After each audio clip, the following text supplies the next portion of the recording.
कभी ऐसा महसूस हुआ है कि कुछ लोग जैसे बातचीत में या ऑफिस पॉलिटिक्स में या कहीं भी हमेशा एक कदम आगे रहते हैं, जैसे वो कोई ऐसा खेल खेल रहे हों जिसके नियम सिर्फ उन्हें पता हों। असल में ये शक्ति का ही खेल है।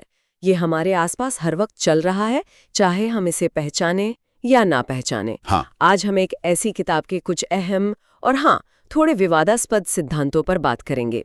ये किताब इसी शक्ति के खेल को समझने और शायद उसमें महारत हासिल करने के तरीके बताती है।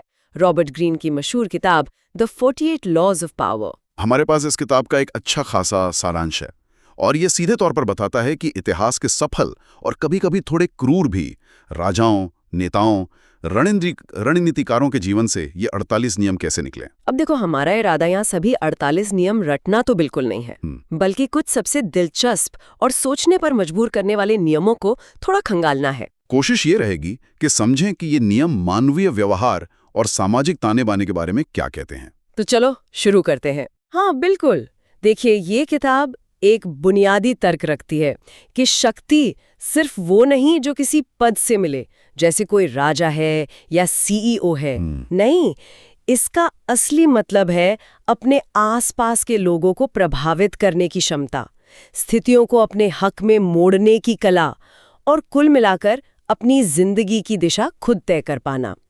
ग्रीन का नजरिया, जैसा सारांश में भी साफ है, वो ये है कि अगर कोई इन शक्ति की चालों को नहीं समझता तो अनजाने में दूसरों के हाथों की कठपुतली बन सकता है। तो इन नियमों को समझना सिर्फ आगे बढ़ने की रणनीति नहीं है, बल्कि एक तरह से अपना बचाव करना भी है। अच्छा, यानी ये सिर्फ महत्वाकांक्षी लोगों के लिए नहीं है, हर उस इंसान के लिए है जो दुनिया को थोड़ा बेहतर समझना चाहता है। तो फिर पहला नियम ही लेते हैं। नियम 1, नेवर आउटशाइन द मास्टर। अपने मालिक या सीनियर से कभी ज्यादा चमकने की कोशिश ना करें। ये सुनने में थोड़ा अजीब सा नहीं लगता? सारांश में फ्रांस के वित्त मंत्री निकोलस फॉकेट का किस्सा है। उन्होंने अपने राजा लुई 14वां के लिए एक पार्टी दी। इतनी शानदार पार्टी कि राजा को अपनी ही शान कम लगने लगी और नतीजा, फॉकेट साहब जेल पहुंच गए। पर सवाल यह है कि कोई अपनी काबिलियत देखकर इतना इनसिक्योर क्यों हो सकता है, खासकर वो जो आपसे ऊंचे पद पर है? हाँ, ये बहुत दिलचस्प पॉइंट है। ये असल में इंसानी असुरक्षा की बहुत गहरी परत को छूता है। जब कोई सत्ता में बैठा व्यक्ति अपने नीचे काम करने वाले किसी को खुद से ज्यादा टैलेंटेड, ज्यादा पॉपुलर या ज्यादा योग्य महसूस करता है, तो उसे अपनी पोजीशन पे खतरा महसूस होता है। ये कोई लॉजिकल रिएक्शन नहीं है, बल्कि एक इमोशनल, शायद कहें तो एक आदिम प्रतिक्रिया है। अब नियम का मतलब ये नहीं कि आप काबिल ना बने या अपनी प्रतिभा को बिल्कुल छुपा दें, नहीं, बल्कि ये सलाह देता है कि अपनी योग्यता का प्रदर्शन कैसे किया जाए। मतलब सीधे सीधे अपनी चमक दिखाकर बॉस को चुनौती देने के बजाय अपनी उपलब्धियों का क्रेडिट उन्हें भी दें, या कम से कम ऐसा माहौल बनाएं कि उन्हें लगे कि फाइनल आइडिया या समझ उन्हीं की थी। ये चापलूसी नहीं है, ये है सोशल इंटेलिजेंस और आत्मसंरक्षण, ताकि आप उनकी असुरक्षा का शिकार न बने। असल में ये अपनी काबिलियत को इस तरह पेश करने की कला है कि वो थ्रेट न लगे। ये तो काफी बारीक बात हुई। मतलब मुद्दा काबिलियत नहीं, उसके प्रदर्शन का तरीका है। यस, जिससे सामने वाला असुरक्षित ना हो। एग्जैक्टली। अच्छा, तो इसी सोच को आगे बढ़ाएं तो नियम 3 आता है, कंसील योर इंटेंशंस। अपने इरादे छुपा कर रखें। सारांश कहता है कि लोगों को अंधेरे में रखना या उन्हें गलत दिशा में सूचने देना फायदेमंद हो सकता है। जर्मनी के चांसलर ओटो वॉन बिस्मार्क का उदाहरण है। वो अपनी असली कूटनीतिक चालें हमेशा गुप्त रखते थे और फिर अचानक कोई ऐसा कदम उठाते थे जिससे सब हैरान। ये थोड़ा मैनिपुलेटिव नहीं लगता? मतलब हमेशा अपने पत्ते छिपाकर खेलना। हाँ, पहली नजर में ये जोड़ तोड़ वाला लग सकता है, बिल्कुल, लेकिन इसका गहरा संबंध है अप्रत्याशिता की शक्ति से, मतलब अनप्रेडिक्टेबिलिटी से। जब लोगों को ठीक ठीक पता नहीं होता कि आप क्या करने वाले या आपका असली मकसद क्या है, तो वो अंदाजे लगाते रहते हैं और इस चक्कर में वो अपनी सोच, अपनी कमजोरियां या अपनी प्लानिंग भी जाहिर कर सकते हैं। जब तक दूसरे अनिश्चितता में हैं, कंट्रोल आपके हाथ में रहता है। आप अपनी चाल चलने के लिए सही समय का इंतजार कर सकते हैं। और जैसा आपने कहा, ये नियम नंबर 4 से भी जुड़ता है, always say less than necessary. जरूरत से कम बोलो। कम बोलने से वैसे भी आपके इरादे जल्दी जाहिर नहीं होते। चुप्पी और अस्पष्टता मिलकर एक रहस्य का माहौल बनाते हैं, और रहस्य अपने आप में शक्ति का एक रूप है। ये सामने वाले को डिफेंसिव रखता है। हाँ, ये बात समझ आती है। कम बोलना और इरादे छिपाना, ये दोनों मिलकर सामने वाले को गेस करने पर मजबूर करते हैं और शायद वो गलती कर बैठे। अब एक और बड़ा दिलचस्प नियम है, नियम 5। So much depends on reputation, guarded with your life. यानी आपकी प्रतिष्ठा ही सब कुछ है, अपनी जान देकर भी इसकी रक्षा करें।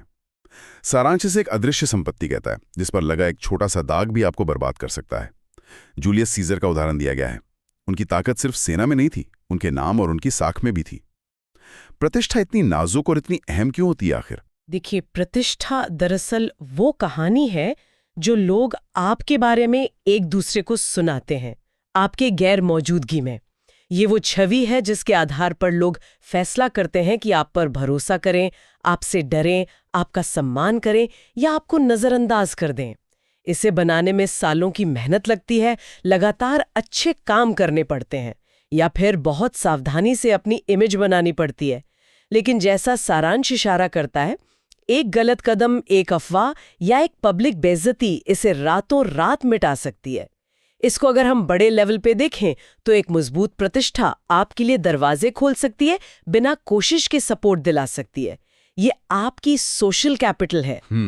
Social capital. हाँ, इसलिए ग्रीन के अनुसार न सिर्फ अपनी प्रतिष्ठा बनाने जरूरी है, बल्कि उस पर होने वाले किसी भी हमले के प्रति अलर्ट रहना और तुरंत उसका खंडन या बचाव करना भी उतना ही जरूरी है। ये एक लगातार चलने वाली निगरानी और मैनेजमेंट का काम है। प्रतिष्ठा का मैनेजमेंट, हाँ, सुनने में ही काफी मेहनत का काम लग रहा है। चलिए अब उस नियम की बात करते हैं जो शायद सबसे ज्यादा कठोर है और नैतिक रूप से भी सवाल खड़े करता है। नियम 15, क्रश योर एनिमी टोटली। अपने दुश्मन को पूरी तरह कुचल दें। तर्क ये है कि अगर आपने दुश्मन को सिर्फ हराया, उसे खत्म नहीं किया, तो वो चिंगारी की तरह है, मौका मिलते ही फिर से आग बन सकती है, वो पलटवार करेगा। फिर से जूलियस सीजर का उदाहरण है कि कैसे उन्होंने अपने विरोधियों को पूरी तरह रास्ते से हटाकर अपने शासन को मजबूत किया।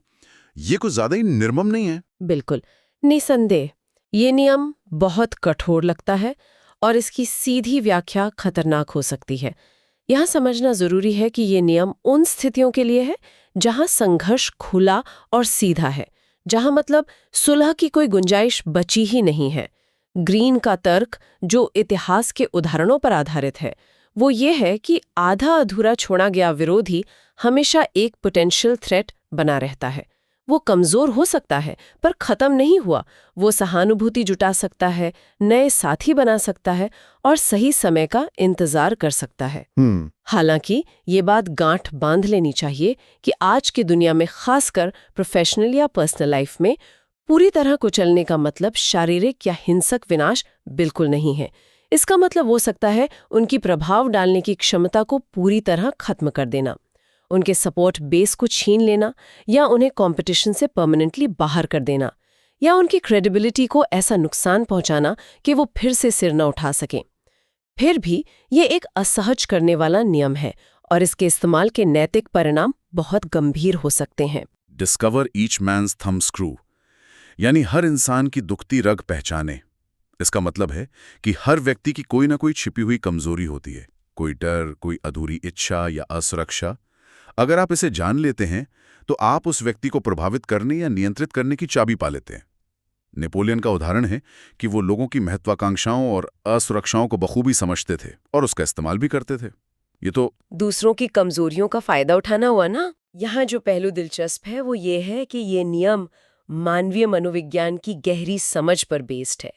ये मानता है कि लोग सिर्फ तर्क से नहीं चलते, उनकी भावनाएं, उनके डर, उनकी इच्छाएं उनके व्यवहार को कहीं ज्यादा प्रभावित करती हैं। थंब स्क्रू या दुखती रग वही इमोशनल पॉइंट है। ये किसी के लिए मान्यता की भूख हो सकती है, किसी के लिए अपनी सोशल पोजीशन खोने का डर, किसी के लिए कोई गुप्त अपराध बोध या कोई दबी हुई महत्वाकांक्षा। अगर आप ये जान जाते हैं तो आप उनकी जरूरत को पूरा करने का वादा करके या उस डर को हवा देकर उन्हें अपनी दिशा में मोड़ सकते हैं। लेकिन यहाँ एक बड़ा सवाल उठता है, इस जानकारी का इस्तेमाल कैसे किया जाता है? क्या इसका उपयोग किसी को बेहतर समझने, उसकी मदद करने या उसके साथ मजबूत रिश्ता बनाने के लिए किया जा रहा है, या फिर उसे ब्लैकमेल करने, उसका शोषण करने या उसे अपने स्वार्थ के लिए इस्तेमाल करने के लिए? ये नियम एक शक्तिशाली हथियार है और इसका नैतिक उपयोग पूरी तरह इस्तेमाल करने वाले पर निर्भर करता है। ये नैतिक दुविधा तो हर शक्तिशाली चीज के साथ जुड़ी होती है। सही बात है। किसी की कमजोरी जानना वाकई एक बड़ी जिम्मेदारी है। अच्छा, अब आते हैं किताब के अंतिम नियम पर, जो शायद इन सब नियमों को एक अलग नजरिए से देखने में मदद करे। नियम 48, अज्यूम फॉर्मलेसनेस, आकारहीनता अपनाएं। पानी की तरह बनो जिसका कोई निश्चित आकार नहीं होता, जो हर बर्तन में ढल जाता है। सारांश में ब्रूस ली के मशहूर कथन बी वाटर माय फ्रेंड का जिक्र भी है। शक्ति के खेल में आकारहीन होने का क्या मतलब है और ये शक्तिशाली कैसे हो सकता है? ये नियम एक तरह से बाकी कई नियमों के ऊपर एक छाते की तरह है, एक मेटा नियम कह सकते हैं। आकारहीनता का मतलब है कि किसी एक खास रणनीति, एक पहचान, एक विचारधारा या काम करने के एक तय तरीके से बंधकर ना रहें। दुनिया लगातार बदल रही है, परिस्थितियां बदलती हैं, लोग बदलते हैं, सत्ता के समीकरण बदलते हैं। जो चीज़ या व्यक्ति बहुत कठोर है, बहुत डिफाइंड है और बदलने को तैयार नहीं है, वो अक्सर टूट जाता है या इररेलेवेंट हो जाता है। अच्छा, पानी की तरह होने का मतलब है लचीलापन, एडेप्टेबिलिटी। जिस तरह पानी किसी भी बाधा के आसपास से रास्ता बना लेता है, उसी तरह आकारहीन व्यक्ति या संगठन बदलती परिस्थितियों के अनुसार अपनी रणनीति और व्यवहार बदल लेता है। इसको अगर हम व्यापक संदर्भ में देखें तो जिसका कोई निश्चित पैटर्न नहीं है, जो अनप्रिडिक्टेबल है, उसे समझना और उसका मुकाबला करना मुश्किल होता है। हाँ, ये तो है। आकारहीनता आपको फिसलने वाला बनाती है, पकड़ में ना आने वाला। ये आपको अवसरों का फायदा उठाने और खतरों से बचने की क्षमता देती है। जहां कठोरता कमजोरी बन सकती है, वहीं लचीलापन सबसे बड़ी ताकत साबित होता है। ये निरंतर सीखने और विकसित होते रहने का नियम है। 48 लॉज ऑफ पावर के कुछ सबसे प्रमुख और कई बार परेशान करने वाले नियमों पर बात की। ये नियम हमें दिखाते हैं कि शक्ति कैसे काम करती है, अक्सर पर्दे के पीछे, और ये रणनीतियां इतिहास में बार बार इस्तेमाल हुई हैं। लेकिन क्या ये किताब हमें चालाक, जोड़ तोड़ करने वाला बनने की सलाह दे रही है? क्या इसे गाइड बुक की तरह लेना चाहिए? जरूरी नहीं कि इसे गाइड बुक की तरह ही देखा जाए। मेरे ख्याल से इस किताब को दुनिया के काम करने के तरीके का एक अवलोकन या विश्लेषण मानना ज्यादा सही होगा, कम से कम शक्ति और प्रभाव के नजरिए से। ग्रीन ने इतिहास से उदाहरण लेकर ये दिखाया है कि सत्ता के खेल में क्या क्या होता रहा है। इन नियमों को निर्देशात्मक मानने के बजाय, मतलब प्रिस्क्रिप्टिव के बजाय डिस्क्रिप्टिव मानना बेहतर है। यानी ये नियम बताते हैं कि ऐसा होता है, न कि ऐसा करो। अच्छा, डिस्क्रिप्टिव। हाँ, इन रणनीतियों को समझना अपने आप में एक शक्ति है। ये हमें जागरूक बनाता है कि हमारे आसपास क्या चल रहा है और कोई दूसरा इन तकनीकों का इस्तेमाल हमारे खिलाफ तो नहीं कर रहा। ज्ञान से जागरूकता आती है और जागरूकता से बचाव संभव होता है।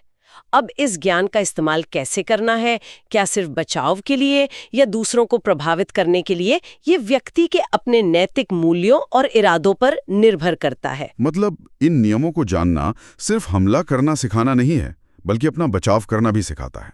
यह हमें शक्ति के खेल को पहचानने और उसमें ज्यादा सजग होकर हिस्सा लेने में मदद कर सकता है, भले ही हम खुद इन नियमों का इस्तेमाल ना करना चाहें। बिल्कुल। और यहीं से एक सोचने लायक सवाल उठता है, जो शायद हमारे श्रोताओं के लिए भी हो।